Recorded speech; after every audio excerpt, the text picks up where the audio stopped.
O programa Direitos Sem Fronteiras da TV Justiça, que começa agora, está nos jardins da Embaixada da Áustria, um dos jardins mais bem cuidados que eu já conheci e que é preservado assim desde 1972, quando a embaixada foi construída.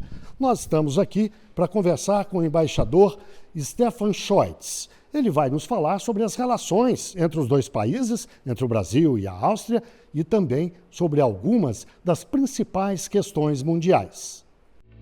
Stefan Scheutz, 58 anos, é doutor pela Universidade de Viena na área de Relações Internacionais. Também estudou Ciência Política na Universidade de Stanford, nos Estados Unidos. Direito e Economia na Universidade Johns Hopkins, também nos Estados Unidos. E Política de Segurança no Instituto de Altos Estudos Internacionais, na Suíça. Foi embaixador da Áustria no Irã e na Nigéria. Tem o alemão como língua nativa, fala fluentemente o inglês e o francês, se considera iniciante em mandarim e estuda o português, como vamos ver agora. Embaixador, muito obrigado pela entrevista.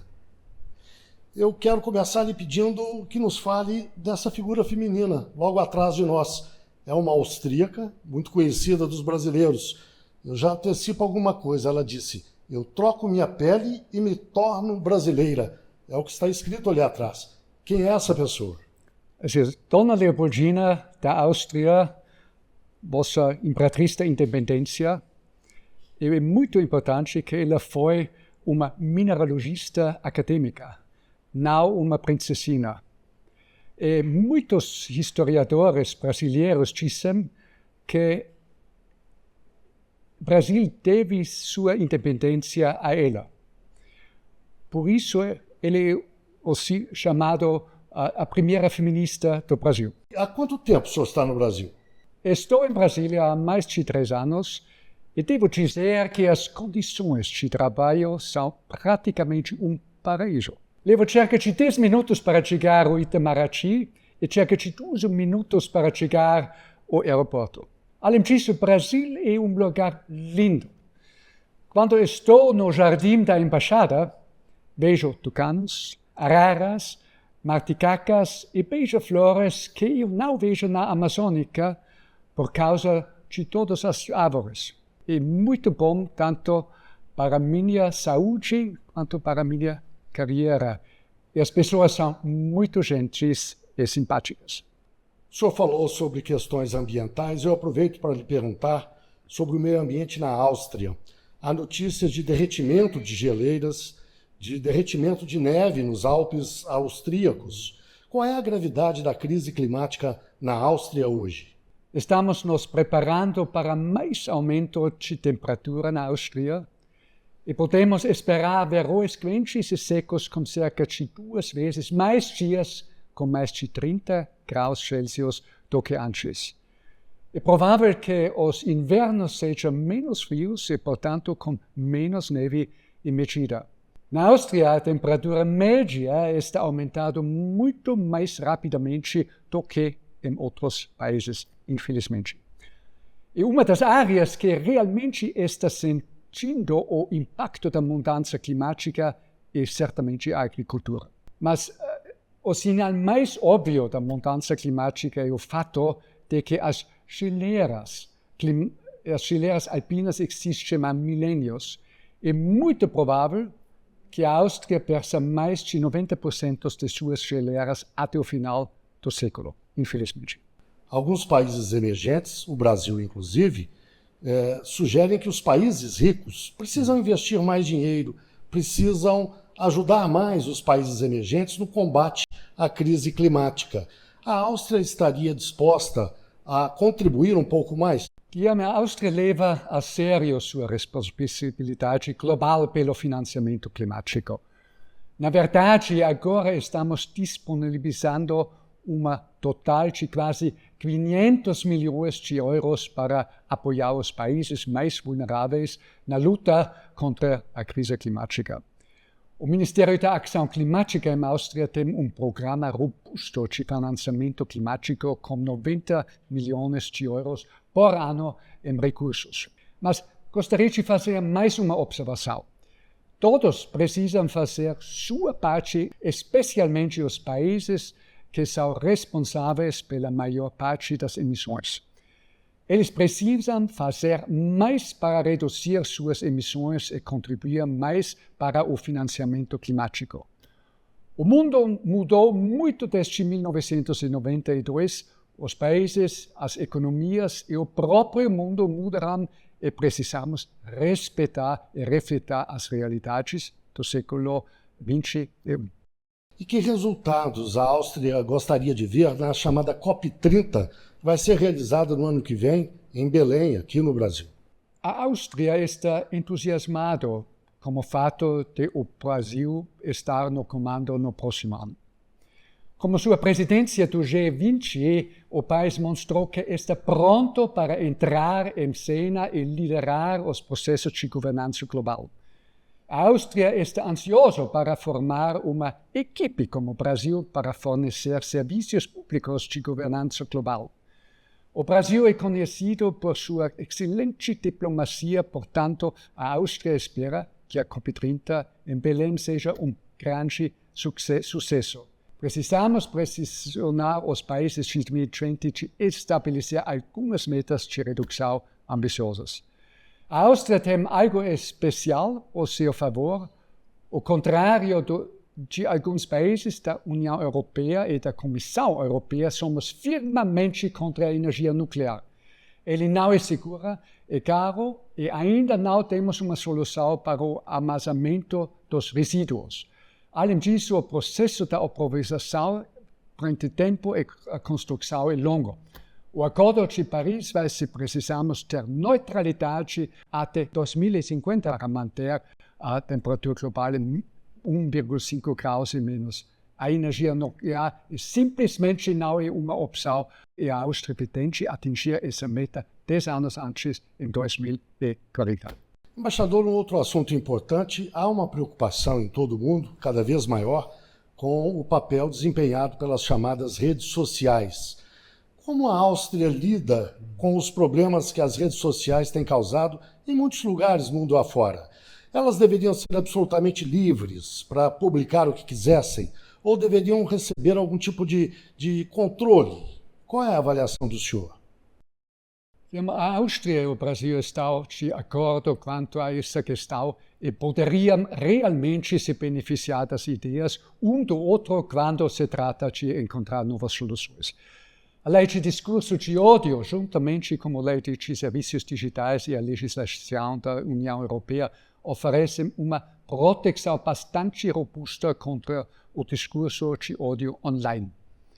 As publicações de discurso de ódio podem ter consequências legais de acordo com a legislação civil, criminal ou de mídia. Por exemplo, uma publicação pode ser uma ofensa criminal, como cyberbullying ou imitação ou ódio. Temos um processo de denúncia simples e transparente. As plataformas online têm uma maneira de os usuários sinalizarem o conteúdo em sua plataforma.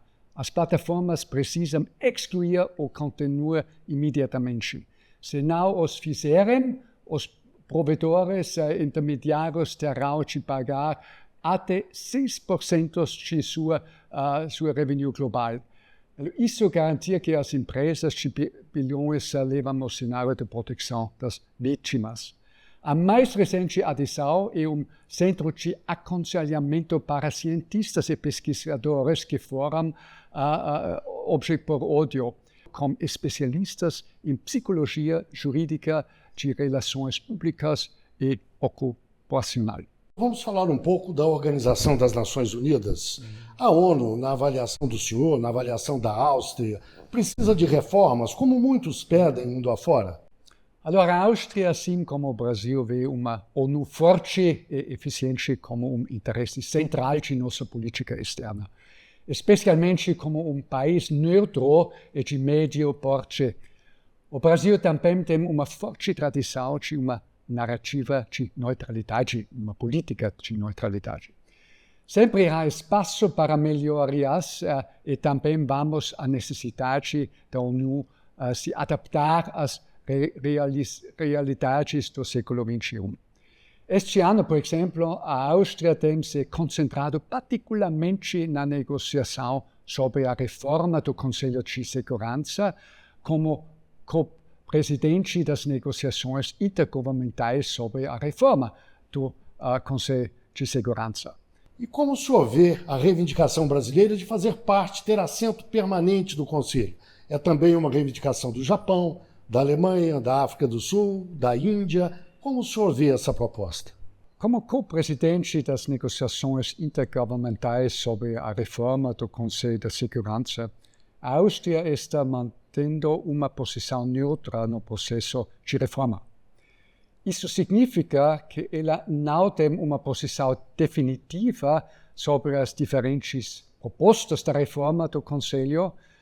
O objetivo para nós é garantir que ela possa atuar como facilitador neutro e mediador honesto nas discussões. Entretanto, está claro para a Áustria que o Conselho precisa ser atualizado para refletir as realidades do século XXI. E quando o Conselho foi criado, havia 51 membros no total, com 11 países no Conselho. A última vez que a Assembleia Geral da ONU reformou o Conselho da Segurança foi em 1973. Naquela época, a ONU tinha 113 membros. Hoje são 193 membros. Muitos dos países que foram admitidos desde então pertencem ao Sul global. Isso é muito importante. Faz sentido que uma expansão do Conselho de Segurança reflita essa realidade. E a Áustria é a favor de uma expansão do Conselho da Segurança da ONU. E quanto ao direito de veto que os países que são membros permanentes têm, deveria ser mantido o direito a veto no Conselho? Sabemos que o veto é atualmente o maior obstáculo para o funcionamento eficiente do Conselho. Somente nos primeiros 4 meses deste ano, 2024, houve 5 vetos. É exatamente por isso que tantas propostas estão sendo discutidas no processo de reforma. A Áustria é totalmente a favor de um debate adequado sobre esse tópico. Se o veto não puder ser eliminado, pelo menos o direito de veto deve ser limitado. Mas mesmo sob a atual estrutura legal, o direito de veto não é absoluto. Além disso, a Áustria apoiou fortemente a iniciativa de veto de Liechtenstein.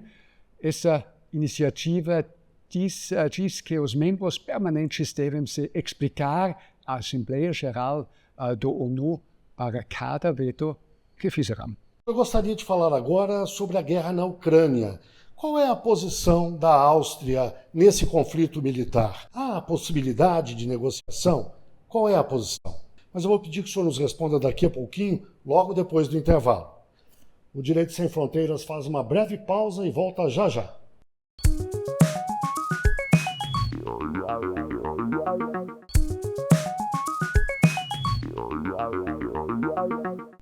O Direito Sem Fronteiras está de volta. Hoje nós estamos na Embaixada da Áustria, conversamos com o embaixador Stefan Scheuss.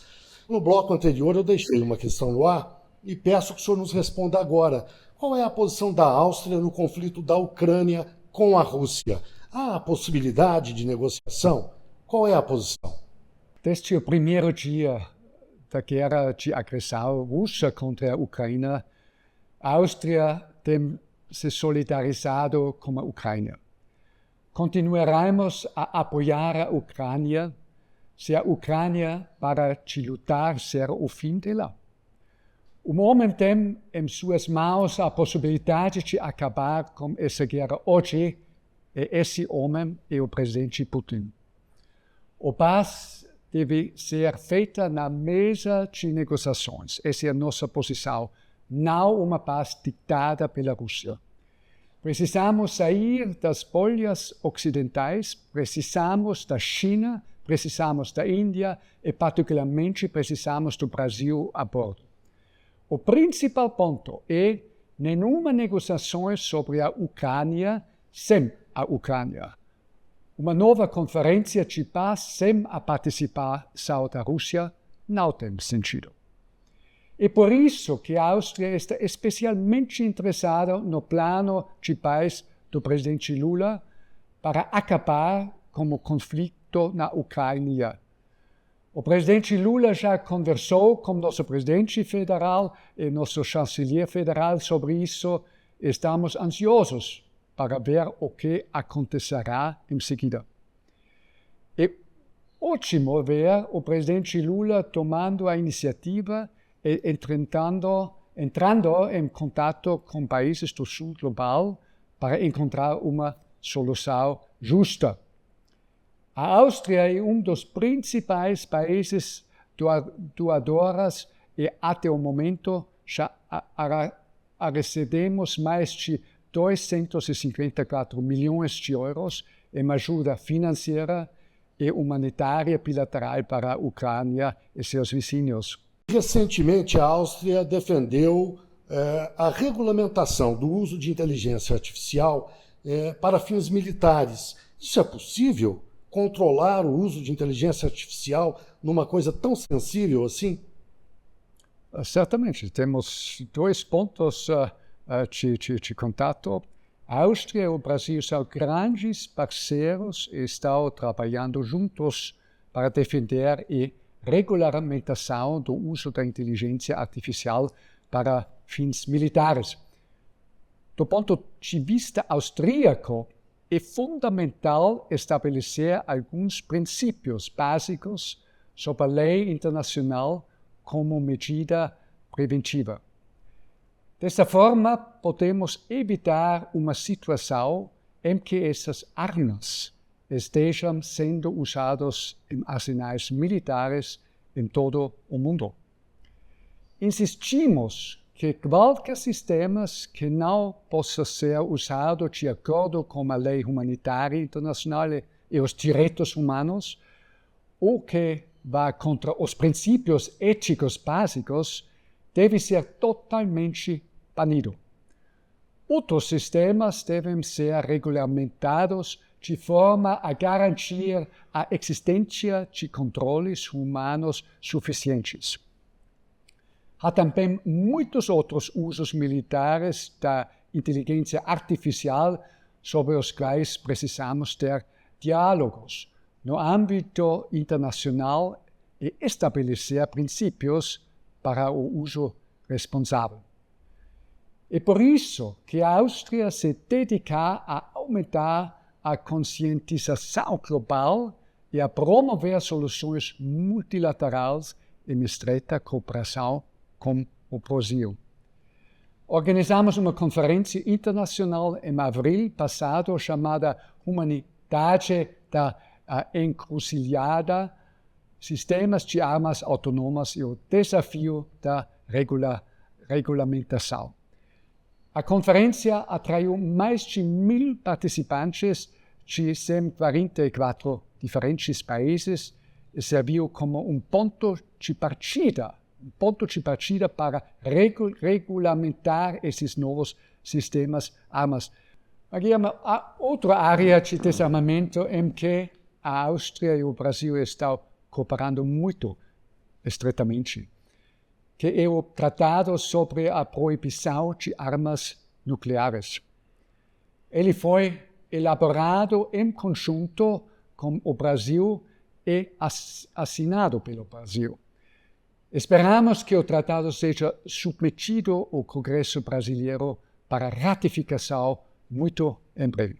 As relações diplomáticas entre o Brasil e a Áustria completam, neste ano que chega agora, 2025, completam 200 anos.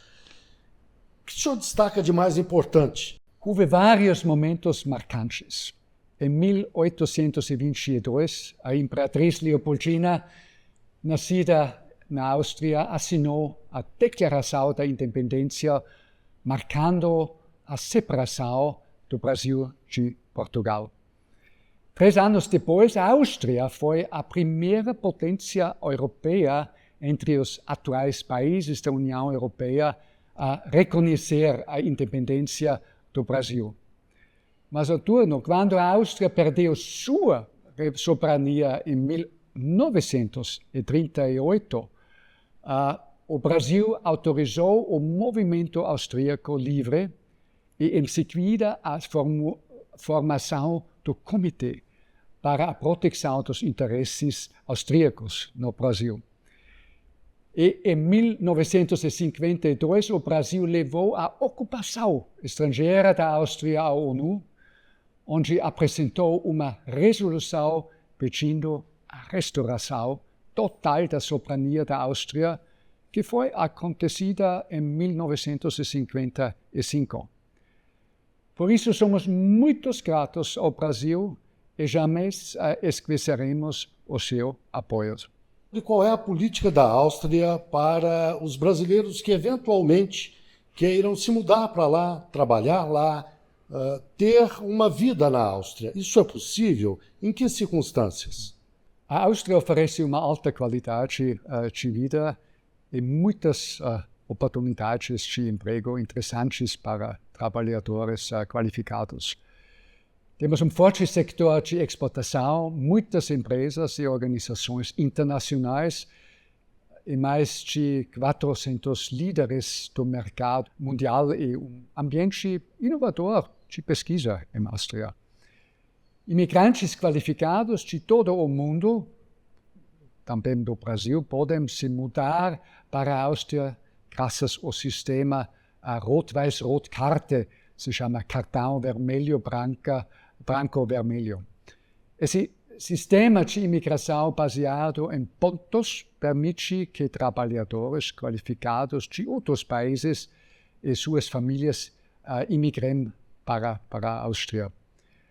Os membros da família dos trabalhadores não estão sujeitos à obrigação de cota e recebem Rot-Weiß-Rot-Karte, uma carta com acesso livre imediato ao mercado de trabalho. Apenas pequeno aviso: os membros da família devem atender os requisitos do idioma alemão antes de se imigrarem. Estamos procurando trabalhadores com os seguintes perfis: engenheiros de energia, engenheiros mecânicos, engenheiros de processamento de dados, engenheiros de baixa tensão e de telecomunicação, e graduados em administração de empresas, administradores econômicos e certamente médicos. Você pode solicitar um visto de candidato a emprego na Embaixada Austríaca. Se conseguir entrar no país sem visto, você também pode solicitar o Rot-Weiß-Rot-Karte enquanto estiver lá.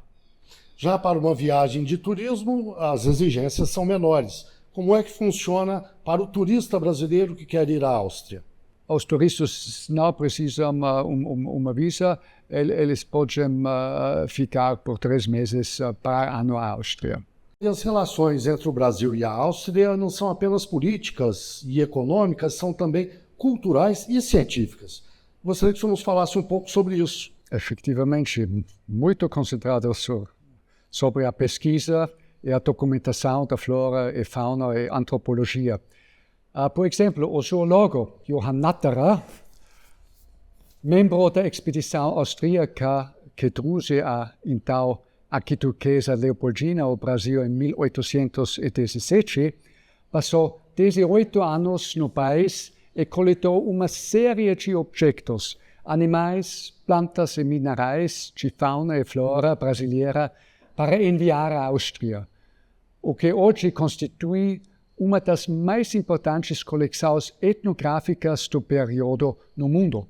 O imperador austríaco Franz Francesco I não limitou os custos nem o número de membros da expedição. A lista inclui Johann Natterer, Johann Baptist Emanuel Paul, Giuseppe Radi, Philipp von Martius, Johann Baptist von Spix e Thomas Ender. Todos esses cientistas e artistas escreveram livros sobre suas experiências no Brasil, suas coleções, seus conhecimentos. Essas publicações despertaram interesse crescente do Brasil. A expedição produziu tantos resultados fascinantes que um museu dedicado ao Brasil, chamado Brasilianum, foi criado em Viena com 110 mil artefatos. Esse museu único ganhou as manchetes e, de repente, o Brasil passou a ter uma nova imagem na Europa. O Brasil era agora conhecido como um país com diversidade tropical e riqueza naturais imensuráveis. Os círculos intelectuais vienenses foram inspirados pela Constituição Liberal do Brasil de 1824, que era mais progressista que as das potências mais progressistas da Europa na época. Além disso, a flora e a fauna do Brasil inspiraram alguns designs de moda e decoração bem legais. Elas até entraram nos currículos escolares das escolas primárias de Vorarlberg, na fronteira com a Suíça, até a região contemporânea da Ucrânia Ocidental. Nos materiais educacionais austríacos, o Brasil era chamado o país das fadas, as pais das fadas, o que deixou os europeus centrais fascinados com a preservação da floresta tropical. Esse fascínio continua até hoje, mas às vezes dificulta a visualização dos diversos motivos que temos para trabalhar conjunto. Precisamos pensar além de apenas preservar a habitat natural, há uma oportunidade real de desenvolver as áreas úmidas da região amazônica de forma sustentável. Isso poderia abrir novas possibilidades para os 18 milhões de pessoas que vivem lá e ajuda a impulsionar o desenvolvimento socioeconômico inclusivo para o benefício da humanidade. Embaixador, muitíssimo obrigado pela entrevista, foi um prazer. Agradeço, muito obrigado. E não se esqueça, todas as quintas-feiras, o Direito Sem Fronteiras entrevista um embaixador estrangeiro em Brasília. Até a próxima. Muito obrigado.